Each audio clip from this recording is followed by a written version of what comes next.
Les personnes sourdes et malentendantes vivent régulièrement de la violence ordinaire. Mais c'est quoi exactement? On peut commencer par définir ce qu'est la violence. Selon le gouvernement du Québec, il existe plusieurs formes de violence. Dans une interaction entre deux ou plusieurs personnes, il y a présence de violence lorsqu'un acte, parole, écrit, geste, qu'il soit évident ou subtil, est intentionnellement posé contre autrui et peut entraîner des conséquences sur celui-ci.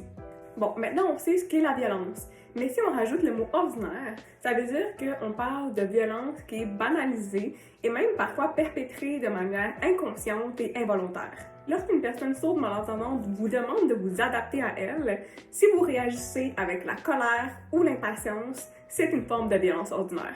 Une autre forme de violence ordinaire à laquelle on pense pas souvent, c'est de parler à l'interprète de la personne sourde ou malentendante plutôt qu'à elle. C'est d'ignorer sa présence totalement et de parler à la personne qui entend plutôt qu'à la personne à qui vous devez transmettre votre message. Le fait de crier après une personne sourde ou malentendante afin de se faire comprendre par elle ou pour attirer son attention, c'est une forme de violence ordinaire. Parce que entre vous et moi, dans quel contexte banal de la vie quotidienne est-ce que c'est normal de crier après quelqu'un qui a rien fait de mal? Une autre forme de violence ordinaire contre les personnes sourdes et malentendantes pourrait être de l'exclure inconsciemment en répétant pas pour elle ce qu'elle n'a pas compris.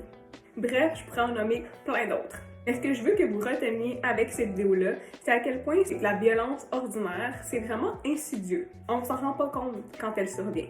Et c'est vraiment triste. Et moi, ça m'a pris beaucoup de temps avant de réaliser que tous ces gestes-là sont inacceptables. Puis j'espère que si vous réalisez que vous en vivez vous aussi, ça va vous aider à mieux vous défendre et à défendre vos droits et votre intégrité.